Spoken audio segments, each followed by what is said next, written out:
चलिए question number first देखते हैं।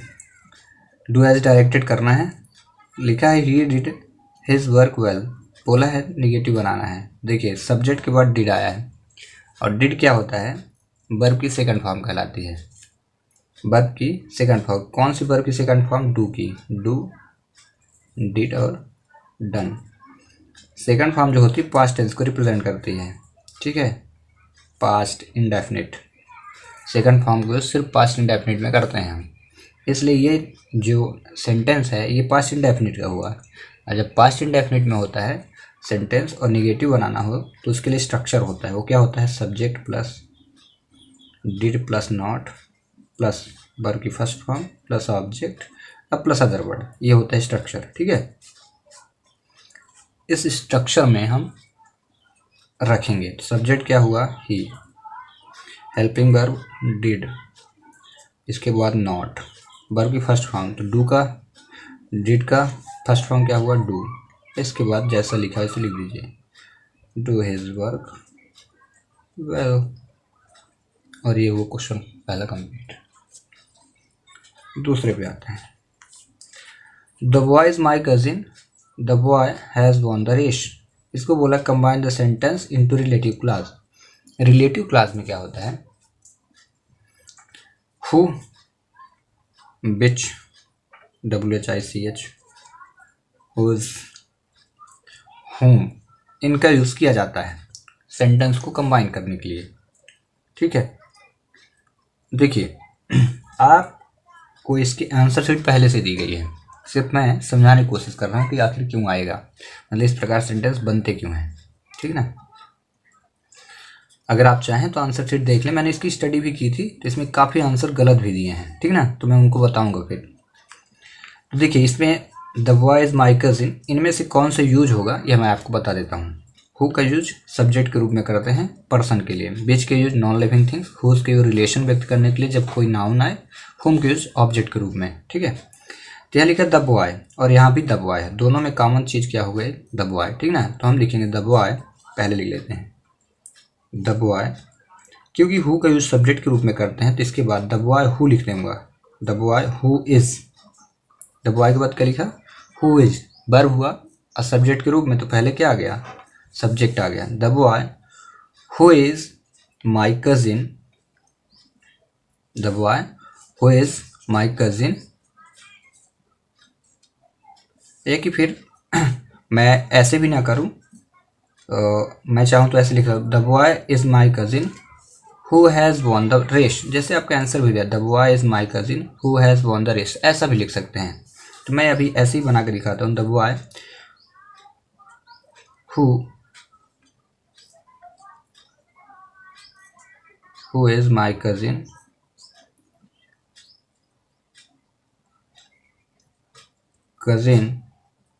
हैज़ वॉन द रेस, ऐसे बन जाएगा। लेकिन क्या है, इस सेंटेंस को पढ़ने में थोड़ा मीन्स अपोजिट हो जाता है, वो मीन्स नहीं बन पाता जो बनाना चाहिए। जब बॉय लड़का जो है मेरा, cousin has won the race, क्या हुआ? रेस जीत चुका है। अब यहाँ पे गड़बड़ क्या हो रहा है, यहाँ हैज़ आया है और हैज़ के बाद मैंने कंजक्शन यूज किया है, ठीक है ना। यहाँ पे कंजक्शन यूज कर दिया जबकि हैज़ के पहले सब्जेक्ट यूज करना चाहिए था, इसलिए इस सेंटेंस को अमान्य घोषित कर दिया जाएगा। तो आप इसको बनाएंगे कैसे? पहले वाले को पूरा लिख लेंगे द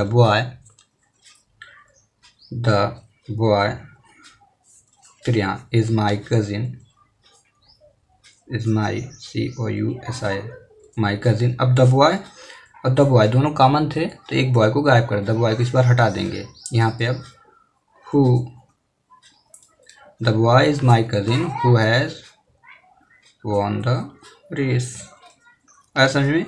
द बॉय कॉमन थे तो पूरा पहले इसको लिख लिया गया, फिर इस द बॉय को हटा करके ये वर्ब बना। अब वर्ब के पहले हमने सब्जेक्ट क्या यूज किया? हु, क्योंकि सब्जेक्टिव केस का प्रोनाउन होता है, सब्जेक्टिव केस में इसके यूज करते हैं रिलेटिव प्रोनाउन है, ठीक है ना, वर्ब के पहले। अंडरस्टूड। तो चलिए अगला क्वेश्चन करते हैं। Question number 3, unless you work hard you will fail. बोला गया है rewrite the sentence using if in place of unless, यानी जहाँ अनलेस है वहाँ आपको इस यूज़ किसका करना है, इफ़ का। ठीक है, तो देखिए जब कभी सेंटेंस ऐसे मेक किए जाते हैं, इफ़ को यूज किया जाता है, कंडीशनल सेंटेंस होते हैं, अनलेस की जगह इफ़ या इफ़ की जगह अनलेस, तो अनलेस वहाँ आता है जहाँ क्वेश्चन वहाँ आता है जहाँ सब्जेक्ट पूरा पॉजिटिव रहे, या फिर अनलेस का यूज हम तब कर देते हैं, तब करते हैं जब सेंटेंस में से निगेटिव वर्ड को हटा दिया जाए। तो देखिए और मीन सेम आना चाहिए, अनलेस यू वर्क हार्ड, यदि आप मेहनत नहीं करते तो आप फेल हो जाएंगे, अभी ये मीन्स आ रहा। तो जब हम आप यहाँ पे इफ़ का यूज करेंगे, तो इफ़ यू वर्क हार्ड, यदि आप कठिन मेहनत करते हैं तो यू विल फेल, तो आप फेल हो जाएंगे। तो अर्थ का अनर्थ हो रहा है, अभी तो ठीक आ रहा है, दोनों का मीन सेम हो रहा है। तो ध्यान रखना जब इसका मैं आंसर भी बनाए तो मीन सेम ही आना चाहिए। तो चलिए इसको हम क्या करेंगे, इफ़ लगाएंगे पहले। If you work hard, if you work hard, इस वाले सेंटेंस में का अनर्थ हो रहा है, तो लिखेंगे if you do not work hard, यदि आप कठिन परिश्रम नहीं करते हैं तो आप फिर फेल हो जाएंगे। तो आप यहाँ लिखते हैं थर्ड का answer, if you do not work hard you will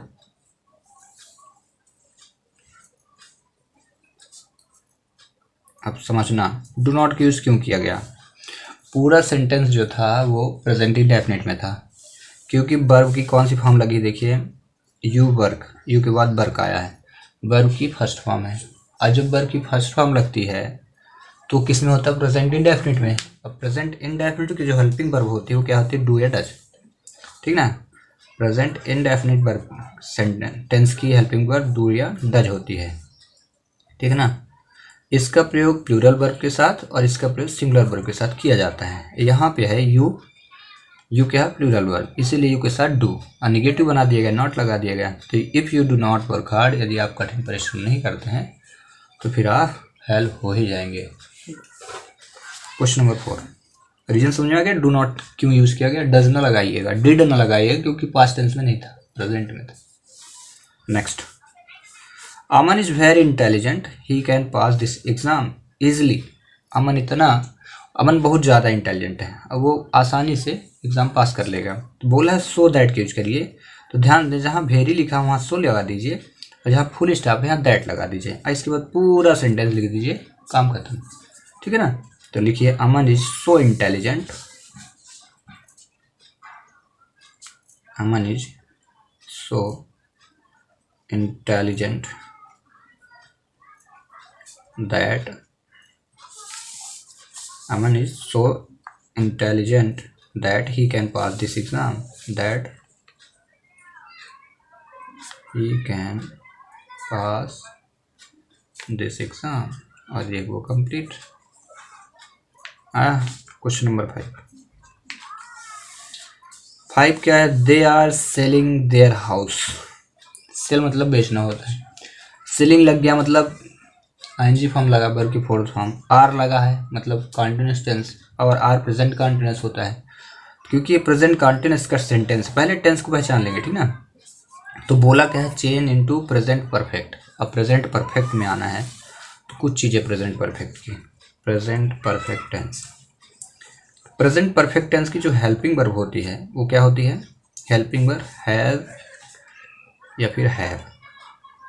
इसके बाद इसमें वर्ब की, मेन वर्ब की कौन सी फॉर्म यूज की जाती है, मेन वर्ब की, इनके बाद मेन वर्ब की third form V3 form use की जाती है। बस इतना जानना है। रही बात स्ट्रक्चर की, तो सब्जेक्ट प्लस हैज़ या have plus V3 plus object और प्लस अदर वर्ड। तो आपको जो आंसर लिखना है उसमें चेंज क्या करना, सब्जेक्ट जैसा है वैसे लिख दीजिए। क्या लिखा है, दे, ठीक है, यहाँ लिखिए दे। हैज़ या हैव में से आप हैव यूज़ कीजिए, क्योंकि हैव प्लूरल होता है, subject plural. They have. Verb की थर्ड फॉर्म, तो वर्ब देख लीजिए क्या है। वर्ब है सेलिंग, और सेलिंग का थर्ड फॉर्म होता है सोल्ड। क्या होता है, सोल्ड। तो यहाँ लिख दीजिए सोल्ड, SOLD, सोल्ड। और फिर आगे जो लिखा उसको उतारिए, मतलब लिख दीजिए their house, THEIR, their house, HOUSE, full stop, ठीक है ना। चलिए क्वेश्चन नंबर 6,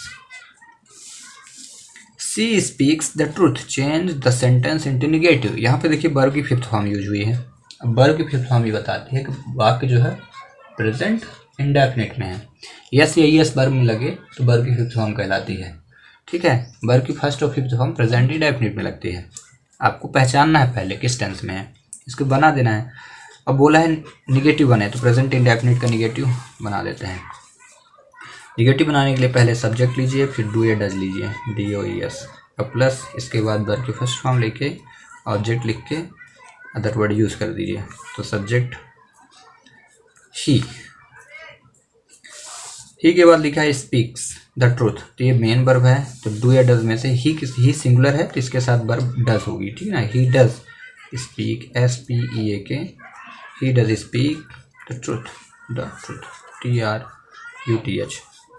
लेकिन ध्यान दें सेंटेंस निगेटिव बनाना था तो यहाँ पे जरूर आप नॉट लगा दें। He does not speak the truth, वह सच नहीं बोलता है। चढ़ गया दिमाग में। 6 क्वेश्चन हुए कंप्लीट। अब आते हैं हम लोग 7वें क्वेश्चन पे।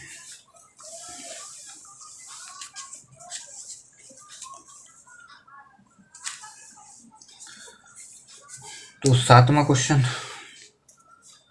पहले पढ़ लीजिए। They have been playing here since morning, बोला है पास्ट परफेक्ट कॉन्टेंस बदल दीजिए। पास्ट परफेक्ट में ये किस टेंस में है, प्रेजेंट परफेक्ट में। पास्ट परफेक्ट की हेल्पिंग वर्ब, तो देखिए पास्ट परफेक्ट कॉन्टिन्यूस और टेंस, इसकी हेल्पिंग वर्ब जो होती है वो क्या होती है, हैड, और इसके साथ लगा होता है बीन, और इसमें बीन की बाद वर्ब की फोर्थ फॉर्म, और ये है प्रेजेंट परफेक्ट की। तो यहाँ देखिए हैव बीन लिखा है वर्ब की फोर्थ फॉर्म, तो जहाँ हैव है ना वहाँ चुपचाप हैड लगा दीजिए और पूरा सेंटेंस उतार दीजिए मुस्कुराते हुए, मुद्दा खत्म। ठीक है, तो लिखिए दे। आपको हेल्पिंग वर्ब याद रखिए, स्ट्रक्चर याद है ना, फिर तो कुछ बात ही। Nice, he have been, he have, तो हैव की जगह क्या लिखेंगे, had, HAD, he had been playing here since morning.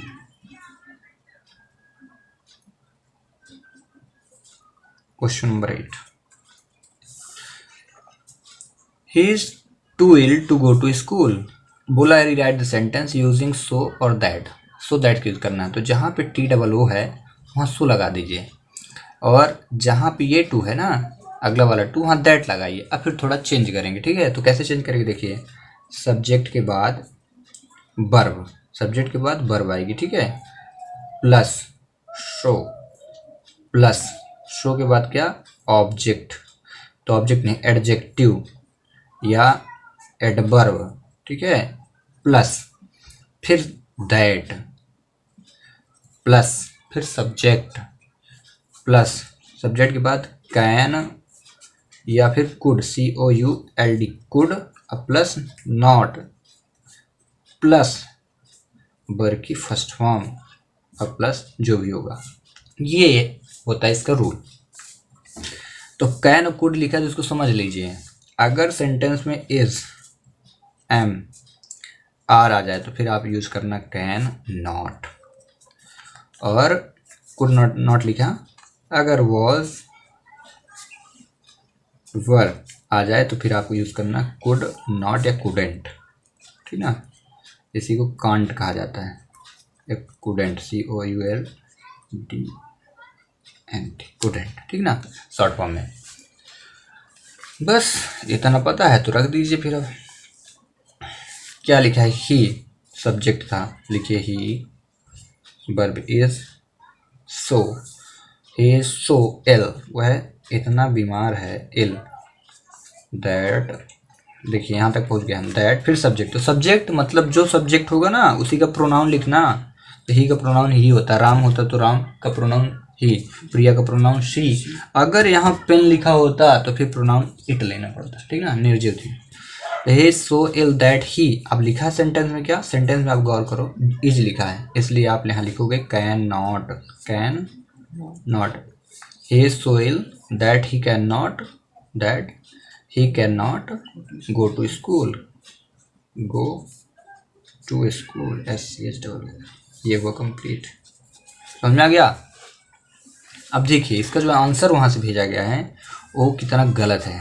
देखिए अब इसमें देखिए ध्यान से, he is so ill that he even could not go to school. यहाँ पे ही के बाद इवन लगा दिया है, जो यहाँ करना ही नहीं था, कुछ नहीं करना था, ये सारी चीज़ लगाने की कोई ज़रूरत नहीं है।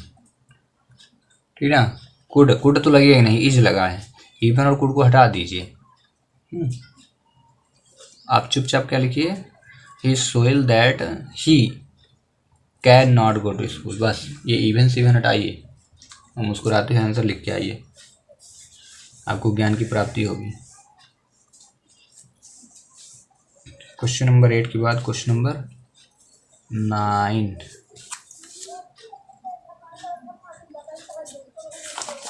The tall man is a doctor. Tall man is talking to my father. Combine sentence using who का यूज करना है, ठीक ना। अब देखो द टॉल मैन और द टॉल मैन दोनों में सेम है, तो इनमें से किसी में हु का यूज कर दीजिए। तो the tall man who is talking to my father is a doctor. एक फिर इधर भी कर दे, tall man who is a doctor is talking to my father, दोनों से हो जाएगा। तो मैं आपके इसमें लिखा भी वही, देखिए वही चीज़ लिखी है, तो इसमें गलत नहीं है। The tall man who is talking to my father is a doctor, ये राइट है, इसमें कोई दिक्कत नहीं। समझ में आ गया क्यों लिखा गया। देखिए द टॉल मैन कॉमन थे, द टॉल मैन और द टॉल मैन दोनों कॉमन थे, ठीक है। इनमें से is a doctor is talking to my father था, तो बताया गया कि द टॉल मैन हु लगा दिया यहाँ, हु इज टॉकिंग, जो मेरे पिताजी से बात कर रहे हैं कौन है, डॉक्टर है, मुद्दा खत्म। ठीक है।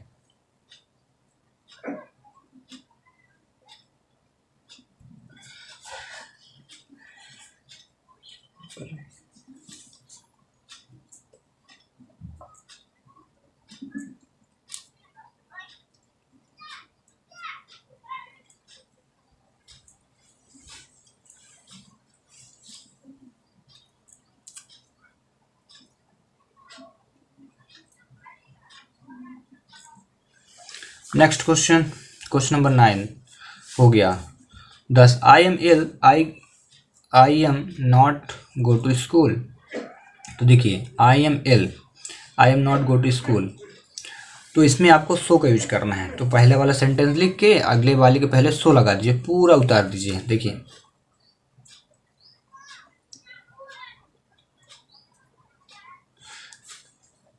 ठीक है, तो यहाँ पे देखिए I am ill so I am not going to school. Next, he teaches Hindi, वह हिंदी पढ़ाते हैं। Change the sentence into passive voice. जब पैसिव वॉइस बनाते हैं तो इसके रूल्स होते हैं। पहले वर्ब की फिफ्थ फॉर्म लगी है, जब वर्ब की फिफ्थ फॉर्म लगी होती है तो देखिए ये प्रेजेंट इंडेफिनिट का है, तो इसका स्ट्रक्चर 11 यहाँ पे 11 he teaches TEACH, he teaches क्या, हिंदी, हिंदी था, हिंदी था, हिंदी। तो प्रेजेंट इंडेफिनिट का है ये, क्योंकि वर्ब की फिफ्थ फॉर्म लग गई। प्रेजेंट इंडेफिनिट पैसिव वॉइस का पहले लिखिए object plus is am are according to subject plus verb, फिर वर्ब की third form plus by plus subject लगा दीजिए। ठीक है, तो ऑब्जेक्ट आया हिंदी, हिंदी सिंगुलर हुई तो हिंदी इज, वर्ब की थर्ड फॉर्म टीचर्स का taught TAUGST taught, by subject, subject था ही, तो ही का ऑब्जेक्ट क्या होता है, हिम, और वह कंप्लीट। यहाँ पे देखिए Hindi is taught by him. Question number 9 की 11 के बाद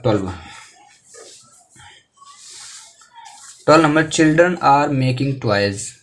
इसका भी बनाना है पैसिव वॉइस, ठीक है ना। तो ये किस टेंस का है, ये कॉन्टिन्यूअस का है। Children are making toys. चलिए 12 का तो लिख लेता हूँ question, children are making twice. Continuous का है, कैसे पता चला, आर लगा था, इसके बाद वर्ब की फोर्थ फॉर्म लगी है। कॉन्टिन्यूस का तो इसके लिए हेल्पिंग वर्ब, प्रेजेंट कॉन्टिन्यूस का है।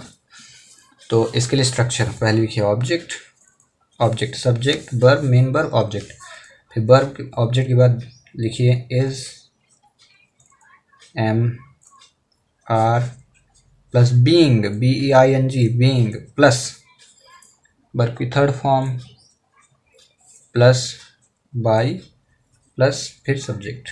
चलिए बनाते हैं। तो पहले लिखिए ट्वाइस TOYS, फिर इसके बाद दीजिए आर में से ये यस लगा है तो इसलिए आर लगा, ये प्लूरल हुआ। बीइंग लिखिए BEING बीइंग, वर्ब की थर्ड फॉर्म, वर्ब की थर्ड फॉर्म तो क्या कर रहे हैं चिल्ड्रन, मेकिंग, तो मेकिंग का क्या हुआ made MAD made, made by, फिर चिल्ड्रन का चिल्ड्रन ही होता है, मेड बाय चिल्ड्रन, और ये हुआ कंप्लीट। क्वेश्चन नंबर 12 हुआ कंप्लीट। यहाँ मिला लेते हैं। तो चिल्ड्रन वर, 12वां question, toys are being made by children, toys are being made by children, ठीक है। 12 हुए कंप्लीट।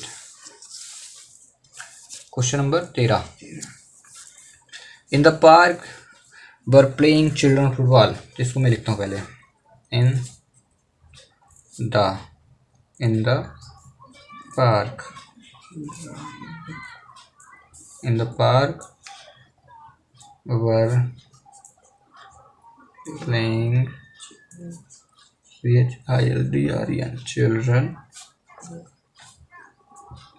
फुटबॉल। तो इसमें देखिए बोला है करेक्ट करना है, पूरा सेंटेंस सही बनाना है, रिलेवेंट मीनिंगफुल बनाना है, ठीक है। तो देखिए सबसे पहले आता है सब्जेक्ट, प्लस आती है helping verb, plus main verb, plus object, plus other, object के बाद अदर वर्ड जो भी बचता है। ये रहता है स्ट्रक्चर किसी भी सेंटेंस को मीनिंगफुल बनाने का। तो पर सब्जेक्ट में क्या क्या होता है, सब्जेक्ट में नाउन प्रोनाउन होगा। तो पहले यहाँ देखिए प्रोनाउन कहाँ लिखा है, तो नाउन हो गया प्रोनाउन, तो प्रोनाउन कहीं है नहीं, प्रोनाउन में ही शी इट दे ये सारी चीज़ें होंगी। अब नाउन में क्या है, चिल्ड्रन दिया है, तो ये हो गया आपका सब्जेक्ट, यानी नंबर फर्स्ट पे इसको लिखेंगे आप। हेल्पिंग वर्ब, हेल्पिंग वर्ब 24 होती हैं, ठीक ना। 24 कौन कौन सी, इज, एम, आर, वॉज, वर, ठीक ना। इज हो गया, एम हो गया, आर हो गया, वॉज हो गया, वर हो गया, ठीक ना। फिर ये कहा जाए कि टेंस की हो गई, और 13 होती है मॉडल वर्ब, जैसे ही, can, could, may, might, should, ठीक ना, डेयर, ऐसे करके। तो यहाँ पे हम हेल्पिंग वर्ब ढूंढते हैं, तो कहीं है, ये देखिए वर्ब लिखा है, वर्ब प्लेइंग, यानी आपका ये हेल्पिंग वर्ब और मेन वर्ब साथ ही आ गया है इसमें दोनों। तो आपको हो जाएगा सेकंड में, इसको लिखिए पहले में इसको, ठीक है। ऑब्जेक्ट, ऑब्जेक्ट में हमेशा नाउन प्रोनाउन होता है ना। तो चिल्ड्रन वर प्लेइंग, अब क्या खेलोगे, फुटबॉल खेलोगे, तो तीसरे पे रखिए। अब कहाँ खेलोगे, पार्क में रखिए पूरा। चिल्ड्रन वर प्लेइंग फुटबॉल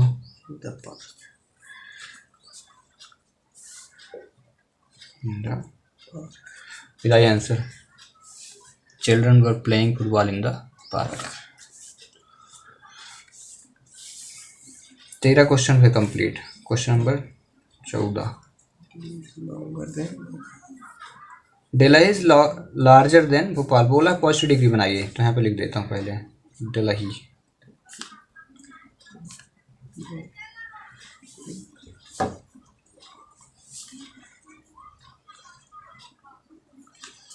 अब इसके रूल हैं, देखिए ये है पहला पार्ट और ये है सेकंड पार्ट, ठीक है। अब इसके बाद ये जो है ये एडजेक्टिव है, और कैसे एडजेक्टिव, CD है, ये क्या है, CD यानी कंपैरेटिव डिग्री है। पहचान क्या है, देन लगा है, ठीक है, ये पहचान बताता है। सेंटेंस है इज बस लगा है, मतलब सेंटेंस कैसा हो गया, अफर्मेटिव हुआ, ठीक है। तो रूल क्या कहता है, जब आप पॉजिटिव डिग्री में सेंटेंस को कन्वर्ट करें तो पहले दूसरे वाले पार्ट को लिखिए, तो लिख दीजिए भोपाल, ठीक है। ये सुनते जाइएगा मैं जो बोला, पहले सेकंड पार्ट को लिख लीजिए। इसके बाद सेंटेंस अगर अफर्मेटिव हो तो निगेटिव बनाइए, और निगेटिव हो तो अफर्मेटिव। तो यहाँ सेंटेंस इज बस लिखा है, नॉट कहीं नहीं होता, अफर्मेटिव होता नॉट लगाइए। तो भोपाल इज के बाद लगा दीजिए नॉट, भोपाल इज नॉट।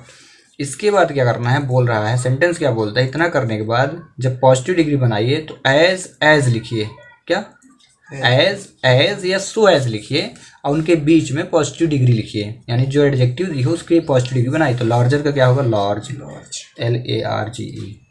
ठीक है, क्या बोला, सेकंड को पहले लिखिए, सेंटेंस अफर्मेटिव तो निगेटिव बनाइए, इसके बाद एज या सो एज लिखिए और उनके बीच में क्या डिग्री को रखिए, ये क्या PD है यानी पॉजिटिव डिग्री रखिए। इसके बाद क्या करिए, लास्ट में जो पहला पार्ट था उसको रख दीजिए डलही, स्वाहा। ये हुआ कंप्लीट। तो क्या लिखा है यहाँ, Bhopal is not as large as Delhi, Bhopal is not as large as Delhi. Complete. Question number 15, she shut the door change into negative. ठीक ना, अब यहाँ पे सी शट द डोर लिखा है, सी शट द डोर। समझिए, पहले तो हम टेंस पहचानेंगे किस टेंस का है। जब सब्जेक्ट सिंगुलर हो तो उसके साथ वर्ब सिंगुलर आती है, मतलब वर्ब की फिफ्थ फॉर्म यूज होती है। अगर वर्ब की फिफ्थ फॉर्म मतलब वर्ब की फर्स्ट फॉर्म प्लस यस या ईएस अगर ऐसा लगा हो तो कौन सा टेंस होता है, प्रेजेंट इंडेफिनिट कहलाता है। ठीक है, लेकिन यहाँ देखिए सब्जेक्ट तो सिंगुलर है लेकिन वर्ब में यस ईएस नहीं लगा है, तो ये कन्फर्म हो प्रेजेंट इंडेफिनिट नहीं है। दूसरी कंडीशन ये कहती है कि जब वर्ब कोई भी वर्ब हो, अब वर्ब की सेकंड फॉर्म यूज आप कर सकते हो। ठीक ना, सेकंड फॉर्म अफर्मेटिव में, एक तो सेंटेंस अफर्मेटिव है, वर्ब की सेकंड फॉर्म, क्योंकि शट का शट होता है, शट, और ये किस टेंस का होता है, पास्ट टेंस, पास्ट इंडेफिनिट कहलाता है। अब पास्ट इंडेफिनिट की स्ट्रक्चर पहले ही बताया, पहले सब्जेक्ट आएगा, फिर डिड नॉट आएगा नेगेटिव में, इसके बाद जो लिखा उसको लिखिए शट द डोर और कंप्लीटेड। ठीक ना, आज समझ में। चलिए, तो आपको वर्ब से पहचानना है। ठीक है, अगर यहाँ यस लगा होता तो फिर मैं यहाँ क्या लिखता, she does not shut the door, ये लगाते था।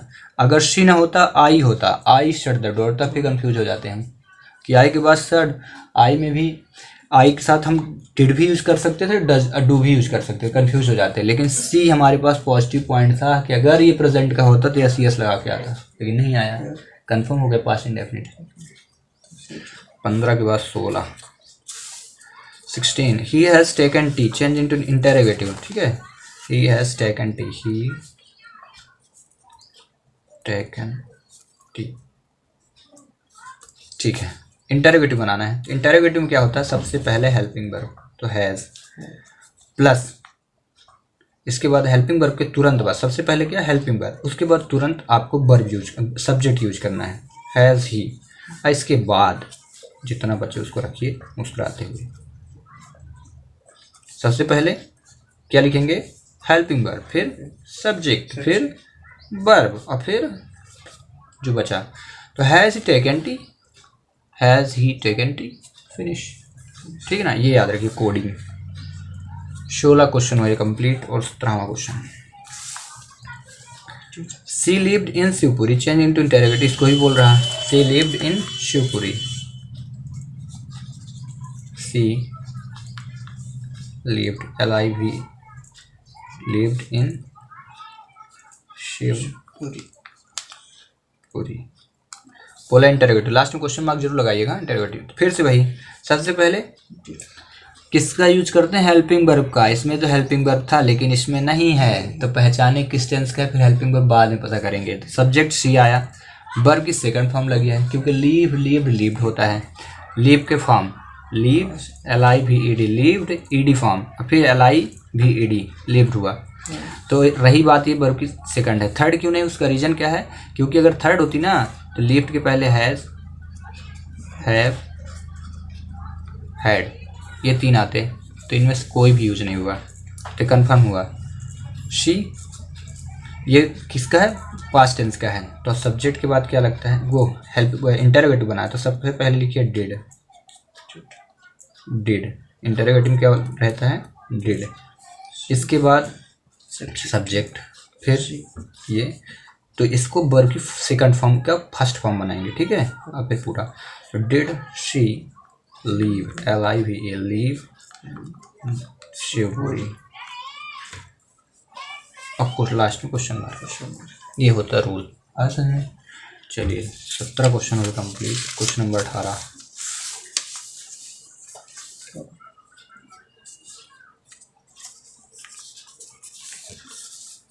18 Anita read the Ramayan every day, change into negative.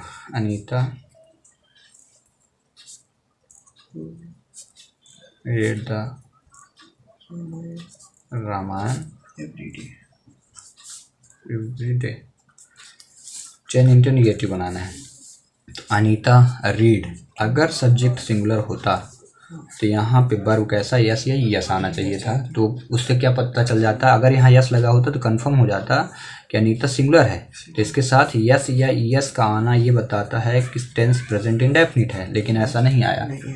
हमेशा जब क्वेश्चन में एग्जाम में क्वेश्चन पूछे जाते हैं, मेरा खुद का अनुभव है कि 90% या 99% chance present indefinite past indefinite के होते हैं। तो आपको सबसे ज़्यादा उसी को पढ़ना है, उसी को क्वेश्चन देता है। अब यहाँ अनीता तो सब्जेक्ट सिंगुलर है, लेकिन वर्ब यस यस नहीं आया, मतलब कंफर्म हुआ कि ये वर्ब की सेकंड फॉर्म है। और कुछ वर्ब ऐसे होते हैं जो सेकंड थर्ड सेम होते हैं, रीड रीड रीड रीड के सभी फॉर्म सेम होते हैं, इसलिए वर्ब की सेकंड फॉर्म है, मतलब कौन सा टेंस को बता रहा है, पास्ट इंडेफिनिट को। अच्छा, पास्ट इंडेफिनिट निगेटिव बनाने के लिए क्या करेंगे, पहले जो लिखा है सब्जेक्ट लिख लीजिए, इसके बाद डिड लगाइए और नॉट लगाइए, फिर वर्ब की फर्स्ट फॉर्म, तो रीड का रीड ही होता है, इसके बाद पूरा उतार दीजिए, read the Ramayan every day, और ये कंप्लीट। ठीक है, दूर से अब यहाँ पे देख लेते हैं इसका आंसर क्या। अनीता डज लिख दिया, गड़बड़ हो गया ना गड़बड़, तो ये कुछ एरर हैं जो आप सुधार लें। यहाँ पे क्या लिखा है, अनीता के बाद रीड लिखा है, कंफर्म हुआ कि पास्ट इंडेफिनिट का है, बट यहाँ पे डज यूज कर दिया, ये कंफर्म बता रहा है कि मिस्टेक हो गया है, this is the mistake sentence. अब क्वेश्चन नंबर हम लोग 19 करेंगे। Tea is too hot to drink, ठीक है, tea is too hot to drink. फिर से देखिए, इसके पहले स्ट्रक्चर में बना चुका हूँ, इसमें बोला है सो और दैट का यूज करना है, तो जहाँ पे टू है वहाँ सो लगाइए। पहले लिखिए टी इज सो हॉट, ठीक है, इसके बाद इज टू की जगह दैट, फिर इसके बाद सब्जेक्ट लिखना है, तो टी क्या है, टी ये होता है, ठीक है, तो टी निर्जीव है, तो यहाँ क्या लिखेंगे, इट, दैट इट, और इट के बाद क्या, कैन नॉट, क्यों, क्योंकि इज लिखा है, इट कैन नॉट, फिर इसके बाद जो भी वर्ब आएगा ड्रिंक। ठीक है, अब मिलाते हैं, T is so hot that it could कर दिया, इसका मतलब ये भी गलत है, ठीक है, कुड नहीं आना चाहिए, can not, could not be drink कर दिया है, अभी ये भी गलत है, ठीक। आगे क्वेश्चन नंबर 1 मिनट, यहाँ पे hot, tea is too hot to drink सही है। चलिए अगला, मतलब सेंटेंस गलत है आपका। Question number 20, unless it rains we shall go to school, तो देखिए अनलेस के बाद it rains, we shall go to school,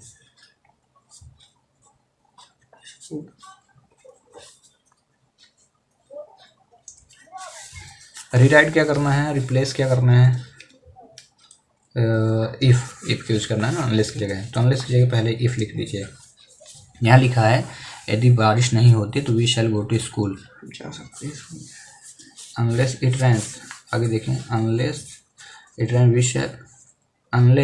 rains we shall go to school, यदि बारिश नहीं होती है तो हम स्कूल जा सकते हैं। हाँ तो ठीक है, आप जाइए, लेकिन इफ़ आप यूज कर रहे हैं, if it does not, if it does not rain, देखिएगा जब वर्ब में निगेटिव इंटरोगेटिव बना जाता है तो मेन वर्ब हमेशा फर्स्ट फॉर्म में आते हैं। If it does not rain, ठीक ना, यदि वर्षा नहीं होती तो we shall go to school, आया समझे। अगर यहाँ दे होता तो फिर डू, बी होता तो डू, ठीक है। क्वेश्चन नंबर 20 को complete, if it does not rain we shall go to, सही है। क्वेश्चन नंबर 21, फिर से if she does not come on time the teacher will punish. इस बार इफ की जगह अनलेस यूज करना है, तो ध्यान रखिएगा। If she does not come, if she does not come on time the teacher will punish her।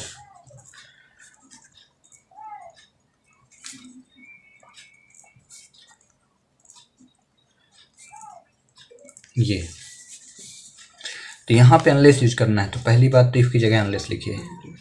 अब ध्यान रखिएगा, अनलेस नेगेटिव मीन्स रिप्रेजेंट करता है, तो यहाँ जो डज नॉट लिखा है ना, इसको हटा दीजिए, शी लिख के सी कम लिखिए, और कम में यस लगाइए क्योंकि वर्ब की सिंगुलर फॉर्म लेगा, फिफ्थ फॉर्म, ठीक ना। सब्जेक्ट अनलेस सी कम्स वो स्कूल अगर ऑन टाइम, यदि वो स्कूल समय पर नहीं आते तो द टीचर विल पनिश हर, और पूरा लिख दीजिए the teacher, TESCH, the teacher will punish her. Complete. Question number 24 complete. 22। अब चलते हैं 22 पे। Rich. 22 he is rich, he is not happy। he is rich वह धनी है, और he is not Happy. तब भी वो खुश नहीं है। बीमारी हो गई हो तो क्या करें। अभी बोला है कि यहाँ एट का यूज करना है। एट हमेशा याद रखिएगा, जब भी यूज होता है सब्जेक्ट के अंत में यूज होता है, ठीक है ना। तो यहाँ लिखिए ही इज, लिखा ना ही इज रिच, तो ही इज रिच के बाद एट लगा दीजिए, इसके बाद पूरा लिख दीजिए अगला part sentence. He is rich 8, उसके बावजूद भी, तभी भी होता है, तब भी होता है। He is rich, Rich. तब भी he is not happy, Not happy. Not happy. Completed. 23 the played well, they played well, they could not win the match. दो का यूज करना है, ठीक ना। अब दो का यूज हमेशा सब्जेक्ट के पहले यूज करते हैं, तो यहाँ क्या करें, द प्लेड लिखा है ना, तो यहाँ दे, ये दो, the played well, they could not win the match. यहाँ पे देखिए ये सेंटेंस में यूज भी करके दिया है, सही भी है। दो they played well, they could not win the match. तो आपको क्या करना है, यहाँ पे जो सेंटेंस है ना, इसके पहले दो लगा के पूरा लिख दीजिएगा। अगला, Hindi is not so difficult as English, ठीक ना। इसका एडजेक्टिव चेंज करना है। 24 question number 24 Hindi is not so difficult is so difficult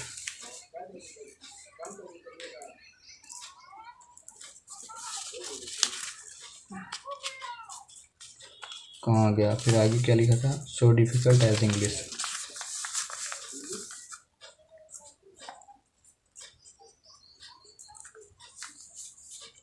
ठीक है ना। तो यहाँ देखिए इसको बोला है इसकी डिग्री चेंज करना कंपैरेटिव डिग्री में, तो CD में चेंज करने के लिए रूल वही है, लास्ट वाले को पहले, ठीक है, निगेटिव को इंटरोगेटिव पहले लिखिए। इंग्लिश आई इंग्लिश, फिर इज लिखिए, नॉट हटाइए। सो और एज जो है इनको काटिए, और डिफ़िकल्ट करके पहले लिखिए मोर डिफ़िकल्ट। क्या होता है, कुछ एडजेक्टिव ऐसे होते हैं, एडजेक्टिव जिनकी डिग्री बनाने के पहले कंपैरेटिव डिग्री पहले मोर लगाया था, मोर डिफ़िकल्ट, और इसके बाद जब कंपैरेटिव डिग्री लगता है उसके बाद तुरंत देन लगाना है। English more difficult than Hindi, ठीक है। ऐसे यहाँ पे देखेंगे तो maybe English is more difficult than Hindi. Complete. और क्वेश्चन नंबर अब ये 24 था। 25 he taught English, present indefinite में करना है। He taught TAUGHT, he taught English, present indefinite बनाना है। तो देखिए पहले टेंस पहचान लीजिए, ही के बाद हमेशा जब प्रेजेंट इंडेफिनिट में रहता है, प्रेजेंट इंडेफिनिट में तो वर्ब की फर्स्ट फॉर्म प्लस यस या ई एस लगता है, लेकिन यहाँ नहीं लगा है। तो ये कन्फर्म हुआ, ये काहे में है, पास्ट इंडेफिनिट में है। अब पास्ट इंडेफिनिट में है तो वर्ब की कौन सी फॉर्म लगी है, सेकंड लगी है। ठीक है, हमको बनाना है प्रेजेंट इंडेफिनिट, तो हम रूल के अकॉर्डिंग बनाएंगे। ही लिखे, टॉट क्या है, टीच का सेकंड फॉर्म, तो टीच लिख देंगे, ही TEACH, और यस ही यस लगाएंगे क्योंकि subject singular, he teaches English. और यहाँ पे हुआ कंप्लीटेड।